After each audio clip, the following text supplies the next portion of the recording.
1절과 고린도서 6장 1절과 2절만 같이 읽겠습니다.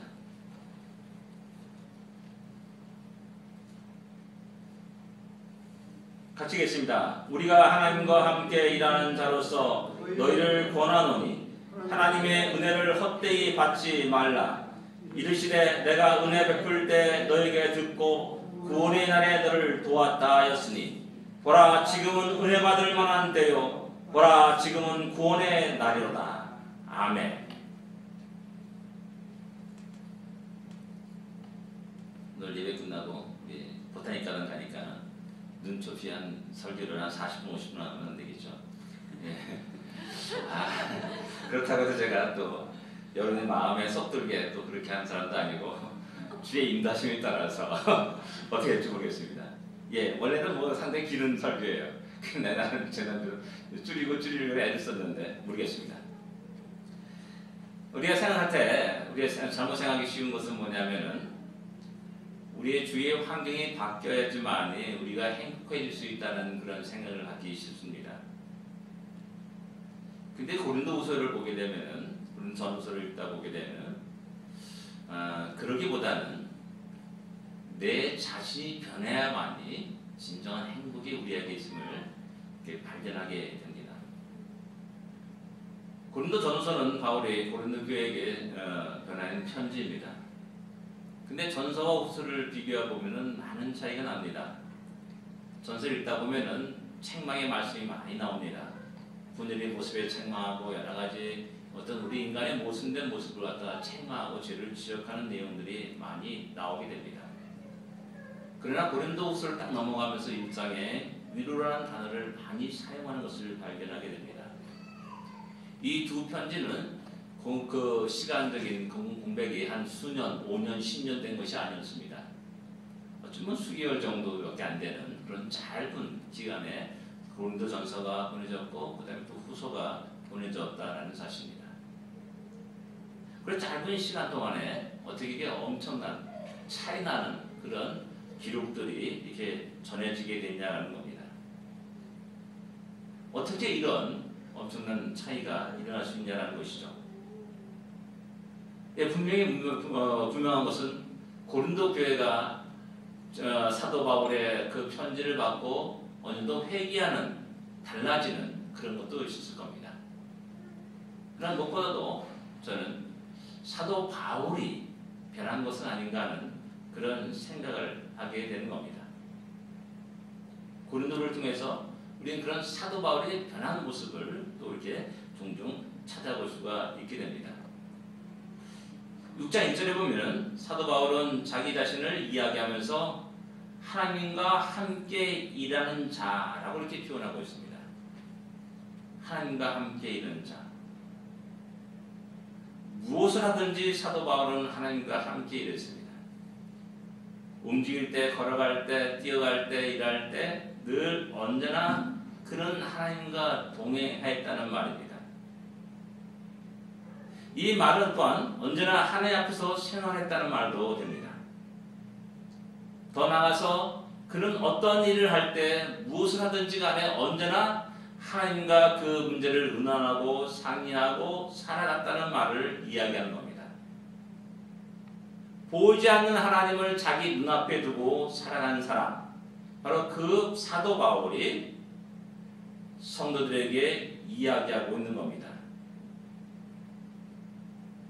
함께 일하면서 하나님이 행하시는 일들을 볼 수가 있었습니다. 하나님이 그 일들을 처리하는 방법도 알 수가 있었습니다. 깊고 오묘하신 하나님의 뜻과 계획들을 또 알 수가 있었습니다. 누구와 함께 시간을 많이 보내냐에 따라서 그 사람은 어떤 영향을 받게 되는 겁니다. 인격과 삶에 지대한 영향을 받게 되는 겁니다. 늘 우리가 깡패와 사기꾼과 함께 시간을 지낸다면 그들의 생활 방식을 배우게 되고 그들의 언어를 배우게 되고 그들의 인격을 조금씩 닮아가게 됩니다.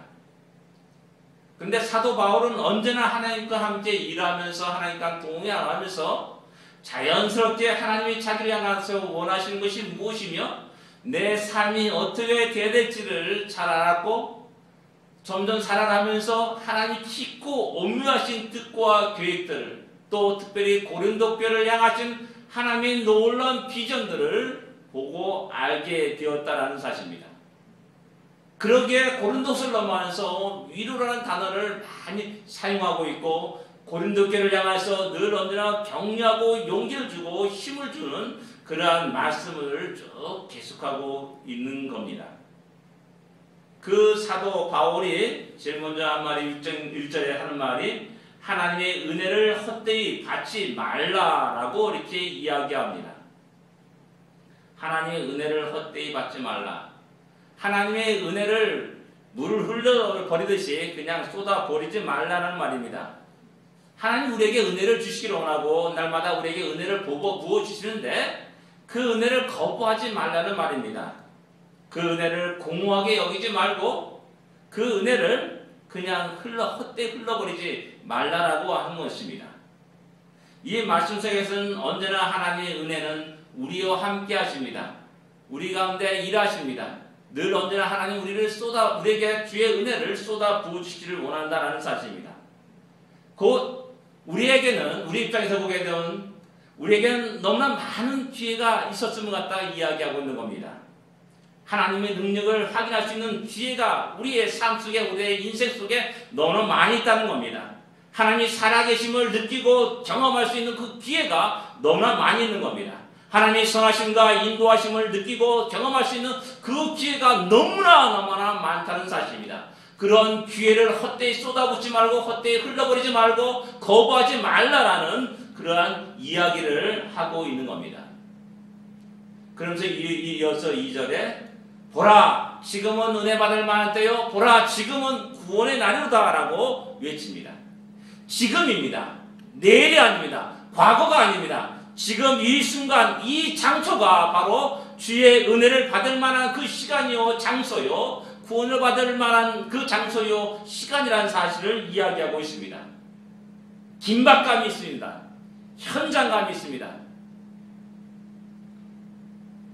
태양이 녹으냐 내일도 있다 라고 말하면서 당연히 우리가 주님의 놀라운 능력과 권능과 그 은혜를 믿고 살아갈진데 그걸 거부하면서 내일로 잠깐 미룬 자들에게 이야기합니다.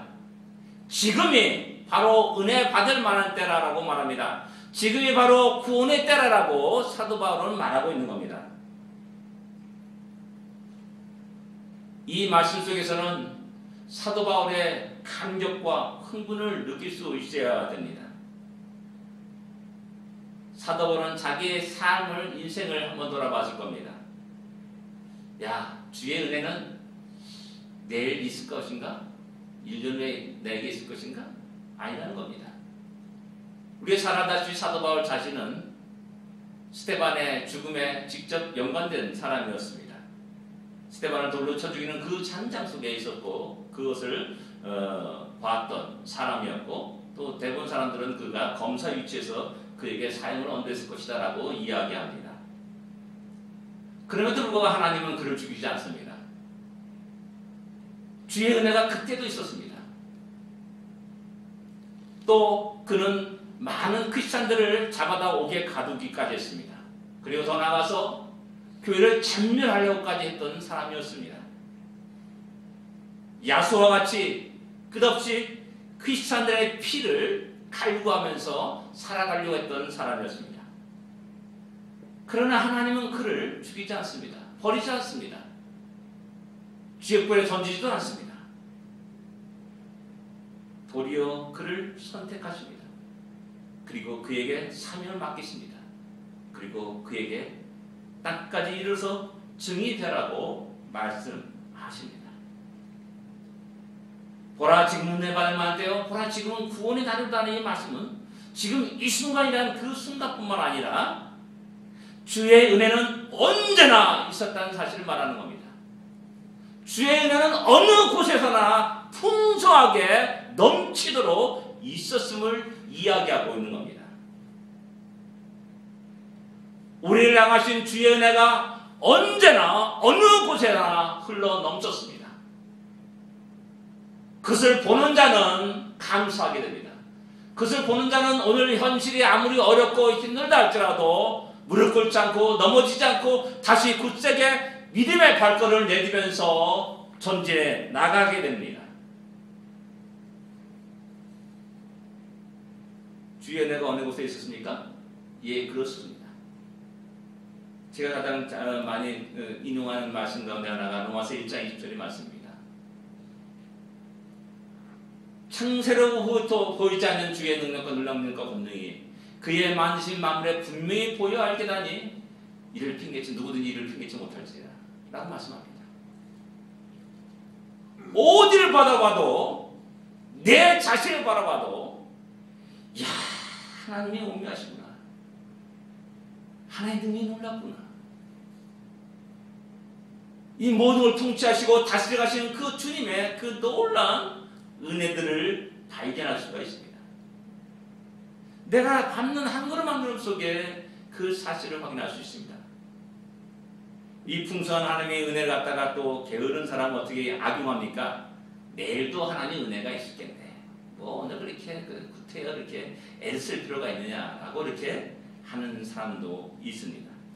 그러나 하나님의 풍성한 은혜는 살아있는 자만이 누릴 수 있는 겁니다. 내일 내가 살아있다고 장담할 수 있는 사람이 과연 여기에 몇 명이나 있겠습니까? 내년에도 내가 튼튼하게 건강하게 힘있게 살아갈 수 있다고 장담할 수 있는 사람이 몇 명이나 있겠습니까? 없는 겁니다. 그러게 사도 바울은 고린도 교회를 향해서 말하는 겁니다. 오늘 이 순간, 지금 이 순간이 이곳이 바로 주의 은혜가 넘치도록 쏟아부어지는 그런 시간이요 장소라는 겁니다. 바로 이 순간이 하나님의 놀라운 구원이 풍성히 임하는 그러한 놀라운 시간과 장소라는 사실을 말씀하는 겁니다. 예수를 믿지 않는 자들에게 예수를 영접할 수 있는 좋은 너무나 귀한 장소요 시간이 됩니다. 그리고 이 땅에 살아가면서 예수를 믿지만은 허덕이면서 힘들게 살아가는 자들에게는 언제나 하나님의 놀라운 능력과 권능이 주의 사랑하는 백성을 떠나지 않기에 또한 그 손을 잡고 있기에 언제나 주의 구원이 우리와 함께한다는 사실을 갖다 고백하는 말이기도 합니다. 예, 그렇습니다. 주님의 구원은 주의 사랑하는 백성과 늘 함께합니다.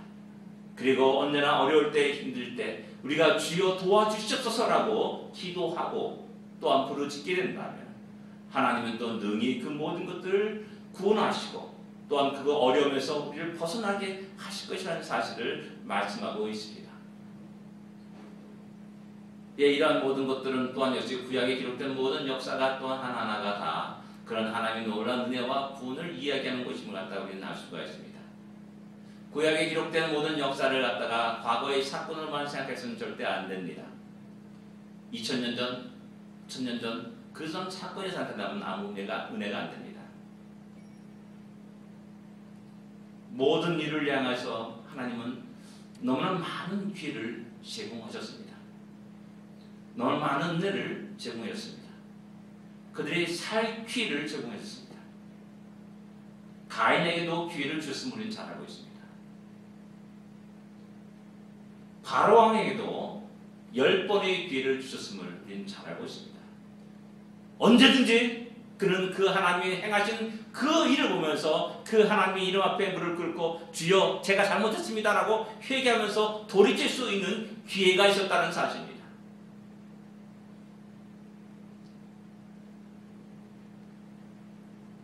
이 사건은 과거의 사건이 아닙니다.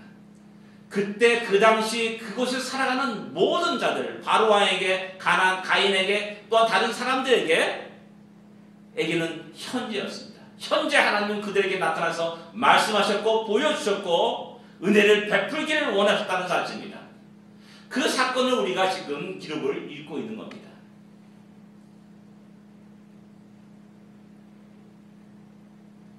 하나님의 은혜는 이방인 나만 장군님에게도 나타났습니다. 포로로 잡아온 어떤 어린 여자의 말에 그 나만 장군은 적국 이스라엘로 발걸음을 옮깁니다. 이 상생합니까? 그게 쉬운 일이 결코 아니지 않습니까? 포로 잡은 어린 뭐 한 열 몇 살 된 계집아이 그 말을 듣고 움직인다니, 야, 이건 도대체 이해할 수가 없는 겁니다. 그렇게 하나님은 나아만에게 은혜를 부어줬습니다. 근데 나아만은 그 말을 듣고 움직였습니다. 그리고 문병이 낫는 그런 놀라운 역사를 경험하게 됩니다. 지금 이 순간 쏟아부으시는 하나님의 은혜를 듣고 반응한 겁니다. 지금 이 순간 나만에 쏟아부으시는 구원의 놀라운 메시지를 듣고 그는 반응한 겁니다. 마찬가지로 오늘 이 시간 나에게, 우리에게 똑같은 지혜의 은혜와 구원이 임합니다. 그것을 거부하는 자가 되어서는 안 됩니다. 그래서 사도 바울은 6장 1절에 하나님의 은혜를 헛되이 받지 말라라고 간절히 이야기하고 말하는 겁니다. 그것이 바로 자신의 인생이었습니다. 그것이 바로 오늘날 우리의 삶입니다. 그러기에 우리는 내게로 하신 그 하나님의 사랑과 그 은혜와 그 구원을 멸시치 말아야 됩니다. 그리고 여전히 지금도 우리의 눈앞에 보이진 않는 하나님이시라고 생각하면서 무시해서는 안 됩니다. 변함없이 여전히 오늘도 우리와 함께 하시며 우리를 인도하시며 우리의 삶 속에 역사하신 그 주님의 은혜를 느끼고 살아가야 됩니다. 보아야 됩니다. 시험해야 됩니다. 바울이 그것을 체험하였고 현재도 여전히 체험하면서 그 사실을 이야기하고 있는 겁니다. 그리고 또한 우리를 향하여서 또한 이야기하고 있습니다. 지금 이 순간이 주의 은혜를 받을 만한 때요, 지금 이 순간이 바로 구원의 때라라고 말씀하고 있습니다. 이것을 보는 자는 우왕좌왕하지 않습니다. 두려워하지 않습니다. 또한 가야 할 것을 분명히 합니다. 내가 어디에 있어야 할 것을 분명히 합니다. 주일날 내가 있어야 할 곳이 어딘지를 분명히 합니다. 이곳에서 내가 무엇을 해야 할지를 분명히 알게 됩니다. 그리고 또한 세상과 환경에 대해서 불평하고 원망하지 않습니다. 또한 세상 내가 만난 모든 사람들을 향해서 또한 새롭게 그 한 영혼들을 바라보게 됩니다. 째짝에 작은 것에 가고 싸우거나 다투지도 않습니다. 또 건강이 좀 안 좋다고 해서 아이고 하나님 나 죽이시는구나 라고 불평과 원망도 하지 않습니다. 왜? 여전히 주의 은혜는 나를 떠나지 않냐고, 여전히 주의 은혜는 나와 함께하기 때문에 그렇습니다. 이것을 우리는 느낄 수 있어야 되고 체험할 수 있어야 되고, 그래서 다시 한번 담대하게 우리의 삶을 살아가야 됩니다. 그 다음에 이렇게 경험한 자들에게 또다시 하나님의 크신 사명과 또한 은혜가 있음을 또한 깨닫게 됩니다. 사도 바울이 그런 자이지 않습니까? 그 놀라운 은혜를 깨닫고 경험한 사람이 그 은혜를 전하는 삶을 살게 됩니다. 그 놀라운 은혜가 너무나 크고 놀랍기에 어떤 환난과 어떤 핍박과 어떤 어려움과 고난이 닥친다 할지라도 결코 주저앉지 않습니다. 뒤로 물러나지도 않습니다. 죽음의 위협에서도 그들을 향하여서 주의 복음을, 생명의 말씀을 증가하는 삶이 바로 사도 바울의 삶이었음을 갖다가 우리는 잘 알고 있습니다. 그의 삶 속에 너무나 큰 어려움이 있었고 고난이 있었습니다. 죽음의 위협이 있었습니다. 또한 우리도 똑같은 그런 삶을 살아야 될 책임이 있다는 사실을, 또한 사명이 있다는 사실을 우리는 기억해야 됩니다. 하나님은 현재도 우리를 통하여서, 나를 통하여서 그 하나님의 놀라운 은혜와 그 구원이 계속 증거되고 전달되기를 원하십니다. 우리 시온 장로교를 통해서 변함없는 그 하나님의 놀라운 은혜와 그 구원이 선포되기를 원합니다. 그리고 우리는 또한 자신 있게 말할 수 있어야 됩니다. 모든 자들에게 지금 나와 만나는 이 순간이 너에게는 하나님의 놀라운 은혜 있다는 사실을 이야기할 수 있어야 됩니다. 나와 만나는 이 순간이 바로 너의 영혼의 구원을 받을 수 있는 가장 귀한 소중한 시간임을 갖다가 이야기할 수 있어야 됩니다. 그렇게 하나님은 우리를 사용하시기를 원하십니다. 기도하겠습니다.